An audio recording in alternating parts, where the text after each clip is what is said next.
Prince William has launched an ambitious project to end homelessness in the UK. William is in Northern Ireland today to promote his initiative.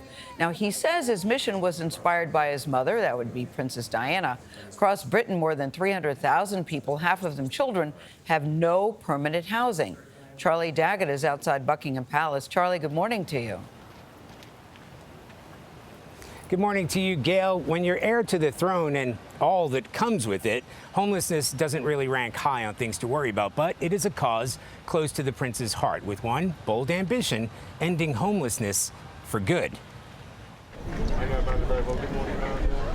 It's the first major project Prince William has launched since moving one up in the family. Something he calls his lifelong mission.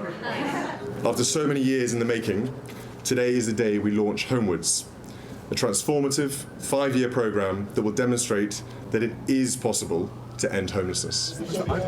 A program that draws inspiration from a similar project in Finland, providing permanent housing to those who need it before dealing with other issues such as substance abuse and joblessness. In fact, he's long campaigned about the plight of the homeless for years.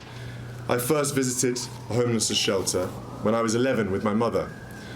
The visits we made together left a deep and lasting impression. Princess Diana thought it was important to show the young princes what life might be like in a different life. When he was a little older, William slept out on the street to help raise awareness to the cause. The London borough of Lambeth is one of 6 locations chosen for his new Homewards project.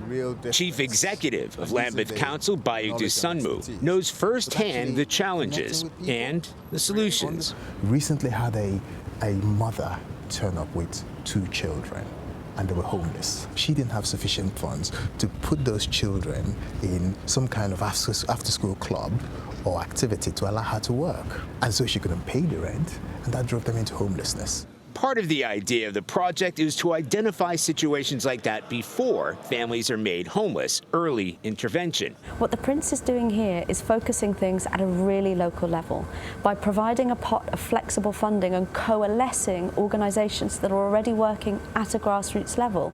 Sabrina Cohen-Hatton is one of the project's advocates, Britain's most senior female firefighter, celebrated author, and homeless, age 15. My father died when I was young. I grew up in poverty, and my mum suffered really badly with her mental health. When I think back to some of the experiences that I had, especially the dehumanization that I experienced, it was phenomenal. I was punched, I was kicked, I was spat at as a 15, 16-year-old girl. You wanted to become a firefighter. Why? In a funny kind of way, I wanted to help people in a way no one had been able to help me. And since joining the fire service, I was able to continue with my education. I've got a degree, a master's degree, a PhD, 7 honorary PhDs. She said shaking the stigma of homelessness was the hardest part at the beginning. What does home mean to you? Nobody chooses to be homeless. With multiple homes in the family, Prince William readily admits he's one of the most unlikely advocates for this cause. But it's a cause he's determined to see through. Through Homewards, we will demonstrate that together we can finally end homelessness. Thank you. Prince William said the aim of the project is to make homelessness rare, brief, and unrepeated. He stumped up roughly $3.8 million from his own foundation, but that will hardly dent the need with 1.2 million people here on housing waiting lists. Vlad? I love that the lessons that he learned from his mother are taking root now. Charlie Daggett in London for us. Charlie, thank you very much.